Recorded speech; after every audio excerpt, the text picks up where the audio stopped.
Hi friends, welcome back to my channel alien vlogs.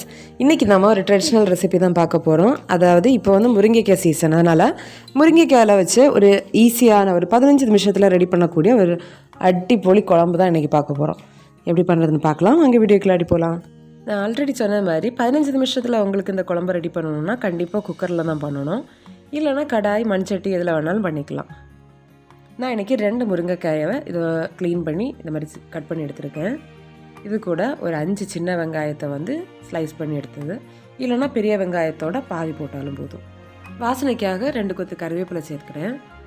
அப்புறம் இந்த குழம்போட டேஸ்ட்டு ரொம்ப தூக்கலாக காமிக்கிறதே இந்த பச்சை மிளகாய் தான். கார மிளகாய் சேர்க்காதீங்க. இந்த மாதிரி வெள்ளை மிளகாய் இருந்ததுன்னா ஒரு 3 இந்த மாதிரி லைட்டாக கீறி போட்டுக்கோங்க. அப்புறம் லைட்டாக ஒரு புளிப்பு சுவை கொடுக்கறதுக்காக கொஞ்சம் தக்காளி சேர்த்துக்கிறேன். தக்காளி இல்லைன்னா புளி தண்ணி கரைச்சி ஒரு கொஞ்சமாக விட்டாலும் போதும். அதிக புளிப்பு இல்லாத 2 தக்காளி போடுறேன். அப்புறம் தேவையான அளவுக்கு உப்பு, 1/4 டீஸ்பூன் மஞ்சத்தூள், அப்புறம் காரத்துக்கு ஏற்ப மிளகாய்த்தூள். நான் இன்றைக்கி 1/2 டீஸ்பூன் போடுறேன். அடுத்ததான் நம்ம சேர்க்க போகிறது தண்ணி.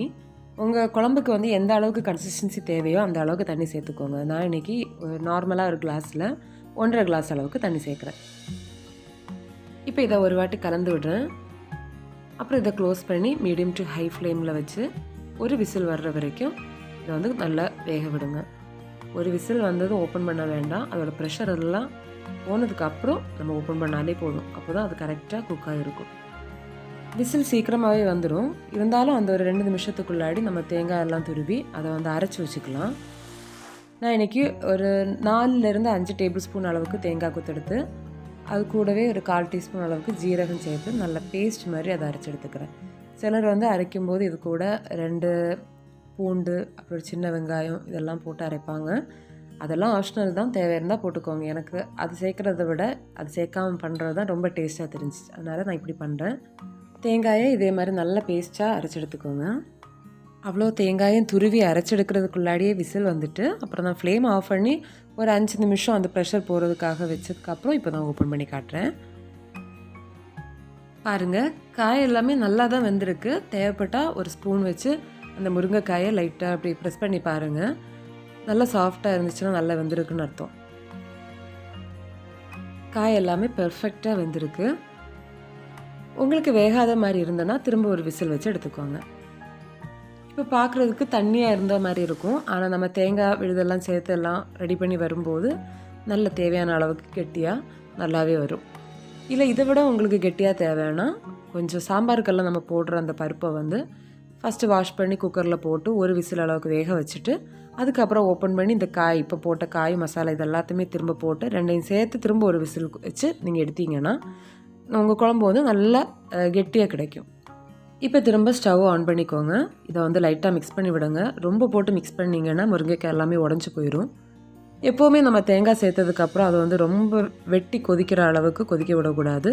லைட்டாக கொதி வரும்போதே லோ ஃப்ளேமில் வச்சு ஒரு 2 நிமிஷம் லைட்டாக மிக்ஸ் பண்ணி கொதிக்க விட்டு நம்ம ஸ்டவ் ஆஃப் பண்ணலாம். உப்பு கரெக்டாக இருக்கான்னு பார்த்துக்கோங்க. தண்ணியோட அளவை பார்த்தீங்கன்னா நான் விட்ட 1.5 கிளாஸ் அளவு தண்ணி பெர்ஃபெக்டாக இருக்குது. இதை விட உங்களுக்கு கன்சிஸ்டன்சி இன்னும் லூஸாக இருக்கணும்னா இன்னும் கொஞ்சம் தண்ணி சேர்த்துக்கோங்க. இல்லை இன்னும் கொஞ்சம் கெட்டியாக இருக்கணும்னா 1 கிளாஸ் அளவுக்கு தண்ணி சேர்த்தாலே போதும். இப்போ இதில் கடுகு தாளித்து விடணும். அதுக்காக ஒரு கடாயை சூடு பண்ணிக்கிறேன். இது ட்ரெடிஷ்னல் ரெசிபிங்கிறதுனால தேங்காய் எண்ணெய் இருந்துச்சுன்னா அதுவே பெஸ்ட்டாக இருக்கும். ஒரு 1.5 டீஸ்பூன் அளவுக்கு எண்ணெய் சேர்த்துக்கோங்க. கூட கொஞ்சம் கடுகு, காஞ்ச மிளகாய் ஒரு 2 கட் பண்ணி சேர்த்துக்கிறேன். கொஞ்சம் கருவேப்பிலை இவ்வளோத்தையும் போட்டு இந்த குழம்புல சேர்த்துக்கலாம்.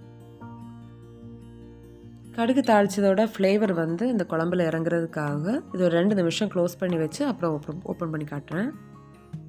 அவ்வளோதான், நம்மளோட முருங்கைக்காய் குழம்பு ரெடி ஆயிடுச்சு. ரொம்ப ஈஸியாக பண்ணிடலாம். நான் இதை வீடியோ எடுத்துகிட்டே பண்ணனால எனக்கு ஒரு 20-25 மினிட்ஸ் கிட்ட ஆச்சு.